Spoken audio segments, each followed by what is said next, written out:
Alors, la situation, on le disait donc avec du pays, avec cette conférence de M. Bahouri, premier chef de gouvernement, qui a conféré avec les médias, aujourd'hui et encore cet après-midi. Le Premier ministre, qui, au cours de cette rencontre, est revenu sur plusieurs aspects de la vie sociopolitique de notre nation. Je le disais tantôt dans l'introduction, du dialogue social au retour à l'ordre constitutionnel, en passant par la situation jugée inacceptable par les médias guinéens. Et bien, donc, le chef du gouvernement s'est prêté à cet exercice de séduction pour convaincre l'opinion. La balle est dans le camp de la presse. C'est la phrase que le Premier ministre a lâchée en réponse à la question posée par Sékou qui était d'ailleurs présent ici dans ce studio. On va aller avec la régie, si elle est prête, pour suivre ce premier extrait de M. Bahouri, chef du gouvernement.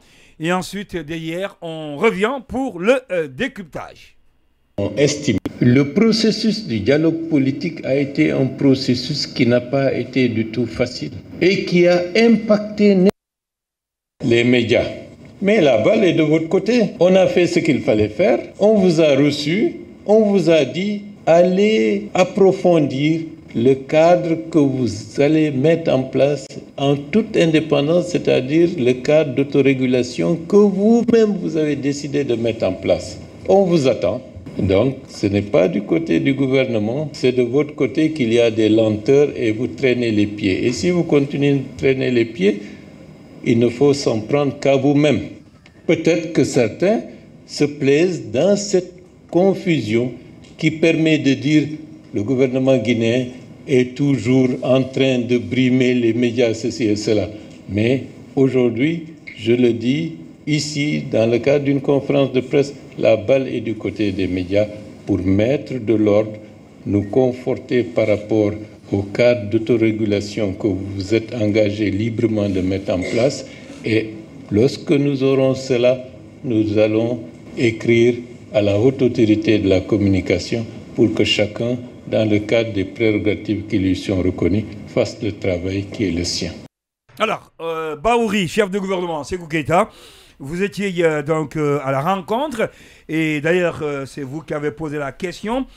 Est-ce que vous avez senti que Bahouri n'a pas voulu évoquer cette question, ce sujet concernant les médias? Oui, parce que c'est ce qu'on nous a fait comprendre. Je peux le dire. Il a fallu que vous posiez la question pour que je puisse le dire là-dessus. Sans hésiter. Peut-être qu'il a oublié, je ne sais pas, mais lorsque... il a égrené. Déjà, quand on a parlé un peu du canevas de cette conférence, les points inscrits à l'ordre du jour en quelque sorte, c'est vrai que globalement, c'était pour parler de la situation, la gestion de la transition en quelque sorte, mais de façon très précise, on a énuméré des sujets, c'est-à-dire d'ordre économique, mais on a précisé la situation des médias. Ça avait été énuméré avant qu'on ne donne même la parole au Premier ministre.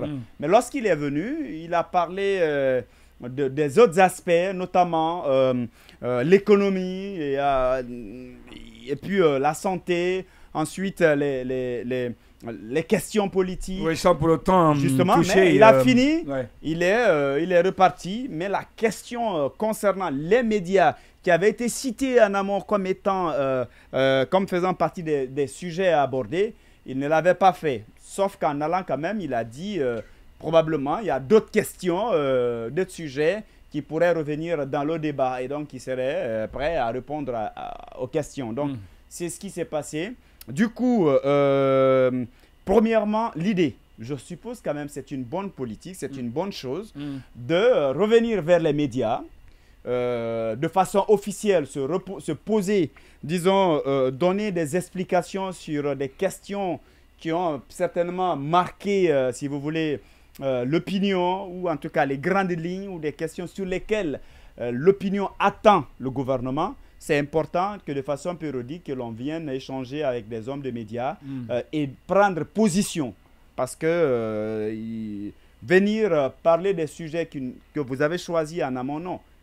De façon globale, parler de l'ensemble des préoccupations des citoyens et les questions qui ont été posées, il faut aussi le saluer, ce n'étaient pas des questions préparées à l'avance. Ça, il faut que ça soit clair, parce qu'on a connu ça dans le passé, surtout avec Alpha Condé. Souvent, ça les questions n'étaient pas connues à l'avance. Bien sûr. Les journalistes même qui posaient les questions étaient choisis. Voilà, ce que étaient connus à l'avance. Et ceux qui devraient poser des questions n'ont pas aussi été choisis à l'avance ou tout au moins par affinité. Non. Les gens librement ont levé le doigt et les gens ont été devant nous tous. Voilà, la parole a été donnée et puis on a répondu. Au début, on nous avait dit que la conférence devrait prendre fin à 11 h. Ça avait démarré à 10h20. Donc, et puis, coïncidence, vous avez porté le même genre de boubou et la même couleur. D'accord, très bien. De passage, allez-y. Bien. Mais lui, il n'a pas le branding. Il y a eu de la télépathie, sauf qu'il n'y a pas eu de branding sur vous. Je ne suis pas Premier ministre. Allez-y, chez Bouketa, allez-y. Donc, les gens étaient libres. J'ai aimé cette forme et il a pris l'engagement de rencontrer périodiquement les journalistes. La fréquence, je ne retiens pas, c'est pas s'il a dit chaque 2 mois. Mais ce qui reste clair, il a prévu de rencontrer périodiquement les hommes de médias et justement de se prêter à nos questions et communiquer sur la gestion de la transition. Puisque il y a beaucoup de choses là-dedans, parce qu'il y en a vraiment à manger et à boire.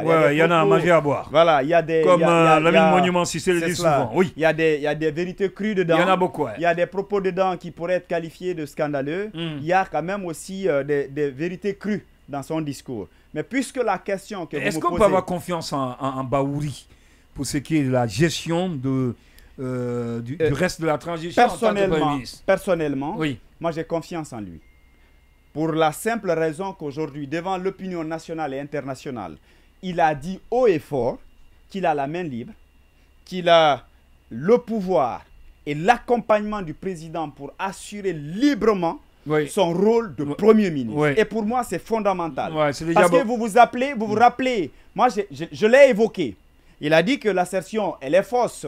Je l'ai dit que le plus souvent, la collaboration entre un Premier ministre militaire et un président militaire et un Premier ministre civil, la collaboration n'est pas aisée. Et je pense que les 2 premiers qui sont partis en ont appris à leur dépens. Ça, on le sait. Et au Mali, on a vu des cas encore plus illustratif, où on est même allé, non plus grave, parce qu'on est allé, le président est allé jusqu'à se mettre à choisir quelqu'un d'autre qui devrait conduire la transition, et lui il devient un peu un vice-président et suit les trucs, mais après qu'est-ce qui s'est passé? On a mis main sur lui, on l'a enlevé, lui-même il est venu. De Baïnda, donc on se rappelle un peu de comment tout ça s'est passé. Par contre, depuis ça se passe bien avec son Premier ministre. Oui, mais vous êtes obligé de faire comme il veut. Donc je dis ce n'est pas facile. Parfois vous avez des initiatives, vous avez l'ambition de faire certaines choses. S'il n'est pas d'accord, ou tout au moins, parfois il peut voir les choses, il peut vous fatiguer. Ou parfois des ministres même de ton équipe qui peuvent vous fatiguer parce qu'ils sont très proches du président. On en a vu dans ce pays-là. Et donc, après, qu'est-ce qui se passe? Lansana Kouyaté, c'est un cas illustratif.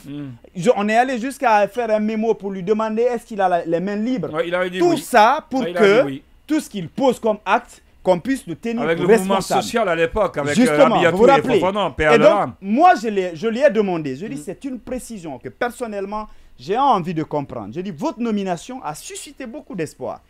Et donc, on a envie de savoir aujourd'hui que vous prenez, en tout cas, devant l'histoire, est-ce que vous pouvez nous dire que vous avez été nommé, parce que le président a confiance en vous, et il vous a laissé la main libre de jouer, parce que les rôles sont répartis. Vous êtes Premier ministre, vos rôles sont répartis. Est-ce qu'il vous laisse la main libre? Est-ce que vous avez le pouvoir qu'il faut pour agir en tant qu'un vrai Premier ministre, pour conduire les actions du gouvernement? La réponse était oui. Premièrement, il m'a fait savoir que, c'est vrai, peut-être qu'il n'avait pas compris un peu la nuance par rapport à n'est pas aisé et impossible. Parce que lui, il a dit, quand vous dites que c'est impossible de coopérer avec un président, l'assertion là, vous affirmez, elle est fausse. Il dit non, ce n'est pas dit que c'est impossible. Il a donné un exemple et il dit que lorsqu'il y a un exemple, ça sous-entend déjà que l'assertion est fausse, qu'il y a des éléments qui peuvent la contredire. Je dis non, je n'ai pas dit que c'est impossible. On a vu Jean-Marie Doré, c'est quand même un exemple de réussite. Jean-Marie est parvenu, en tant que Premier ministre, à imposer son autorité, à conduire les actions du gouvernement avec brio, en tout cas avec efficacité. Et le résultat après, en tout cas, on l'a tous suivi. On a vu, il a même menacé un ministre alors parce qu'il est passé dans une émission pour parler de son parti. Il dit, vous êtes ministre du gouvernement, vous êtes neutre. À l'époque, on a suivi tout ça. Ouais. Donc, moi, je voulais justement l'amener à nous dire, est-ce que dans l'équipe, en tout cas, il y en a deux même qu'il a menacé à un moment donné. Est-ce que dans l'équipe, il y a des gens qui... Est-ce que déjà, il a le contrôle de l'équipe? Est-ce que les gens le suivent, c'est-à-dire suivent ses consignes? Est-ce que le président, si vous voulez, le rapport entre le président et certains ministres impacte sur leur façon d'agir vis-à-vis du Premier ministre? On a vu la sortie de Gawal qui a traité de façon ouverte le Premier ministre, de propagandiste. On a suivi ça ici. Donc, si c'était pour amener M. Baouli du bateau pour le courant à dire à l'opinion qu'il est vraiment un Premier ministre, chef du gouvernement, qui est accompagné par le président et qui est libre dans ses initiatives. Donc si ça marche, on va dire, là on peut vraiment le mettre devant l'histoire, parce qu'il y en a qui disent non, il ne pourra pas, parce que c'est le président qui ne veut pas. Mais lui, il nous a dit clairement, haut et fort, que leur collaboration, il a les mains libres. Il a les mains libres, c'est une bonne collaboration, il a l'accompagnement. Qui avait dit la même chose. Bon, après, quoi qu'il en soit, M. Baouli, en le disant, moi je ne dirais pas que c'est un risque qu'il a pris, mais peut-être que dans les faits, il est libre. Je suppose, en tout cas je le prends au mot, il est libre. Et demain, devant l'histoire, il ne nous dira pas qu'il n'avait pas la main libre. Ça déjà c'est clair. Sa mission, s'il ne le fait pas, s'il n'agit pas convenablement, il est clair que devant l'histoire, on dira c'est parce que lui-même, il n'a pas pu. Mais ce n'est pas parce qu'il n'avait pas été accompagné, il n'avait pas les mains libres. Là-dessus, je suis très heureux de l'apprendre. Et pour moi, à partir de cet instant-là, je le juge, je ne fais plus de suppositions. Est-ce que vraiment le Premier ministre, est-ce que le président ne lui fatigue pas? Est-ce que le président lui donne... Non, je ne le juge plus sur cette parce que lui-même, il l'a dit. C'est qu'il pose une action, je vais dire. Je dis tout de suite, c'est qu'il a posé, c'est lui. Si le gouvernement ne parvient pas à atteindre ses missions, je dirais c'est lui. Donc là, je l'observe et je me dis, j'ai confiance en lui. Je pense qu'il a l'étoffe qu'il faut. Maintenant, dans les faits, les prémices, je note déjà beaucoup de manquements, mais je pense que, en tout cas, il a aujourd'hui la possibilité de faire les choses autrement. D'accord. Maintenant, par rapport à la question des médias, sa réponse, personnellement, j'ai été surpris. J'ai été surpris parce que vous savez combien de fois on est peiné par cette situation. Et l'espoir qu'on a eu lorsqu'il a été question de mettre en place l'observatoire. De mettre en place quand le Premier ministre a dit que le président lui a donné carte blanche de résoudre le problème. On était tous, on s'est réjouis, on était tous contents, on s'est dit, ben, enfin, le bout du tunnel. Certes, certains ont dit, attention, ne nous réjouissons pas vite, attendons pour voir les choses. Maintenant, et qu'après, le document en question, on m'avait appris le même jour, on a travaillé sur le document, ça a été, en tout cas, partagé par ceux qui étaient là-bas, et donc les médias, l'ensemble des représentants étaient d'accord qu'il fallait aller vers ça et que le contenu était bon. Et ça a été déposé au niveau de la primature. Donc pour moi j'avais pensé que c'est ce qui avait été demandé et qu'à ce stade, on attendait juste la primature pour résoudre définitivement le problème. Mais après quelques jours, on a vu que la situation s'était empirée parce qu'avant, les médias n'étaient plus brouillés, les radios n'étaient plus brouillés. Donc on a pensé vraiment que c'était vraiment... au mardi voilà, passé. Justement, donc on a pensé que sincèrement, cette fois-ci, c'est vraiment le bon. Mais après, on a vu ça a commencé par Espace et ensuite Dioma qui a suivi. Et finalement, on est encore dans le cycle de brouillage. Donc, je me disais que quelque chose... 7 mai, hein? Donc, je me disais que quelque chose ne marchait pas quelque part. J'ai pensé que peut-être celui qui a demandé l'onction a peut-être encore dit, bon, d'accord, je reviens sur mes mots. Donc, c'est comme ça on avait pensé. Mais aujourd'hui, moi, j'ai appris que non, le problème, c'est que on leur avait demandé d'aller mettre en place cet organe d'autorégulation. Et ça, je me suis dit que... il est allé jusqu'à nous dire que c'est vous qui traînez les pas. Et on a même l'impression qu'il y en a qui se plaisent dans cette situation. Il l'a dit, hein? Mais imaginez ce que cela peut... Il l'a dit comme ça? Oui, mais c'est comme ça, il l'a dit. Et combien de fois ça peut te choquer? Parce que c'est qu'on a demandé, même le même jour, on pouvait faire ça. Si ça, vous avez déjà fait le chature, vous avez dit ce dont vous avez besoin, comment ça doit fonctionner. Même à défaut de faire le même jour, parce qu'on pouvait même tenir une réunion d'urgence ou convoquer une assemblée générale le lendemain, tout cela était possible en 24 heures. On se retrouve, on décide de meubler et puis on communique officiellement. On dira on a rempli notre part de responsabilité. Mais si on nous dit que jusque-là, c'est nous-mêmes qui sommes responsables et qu'on n'a pas été capable de mettre en place ce que nous-mêmes on a proposé, ça va faire très mal. Est-ce qu'on ne nous a pas dit tout? Ou quels sont ceux qui ont intérêt à ce que cette situation s'enlise?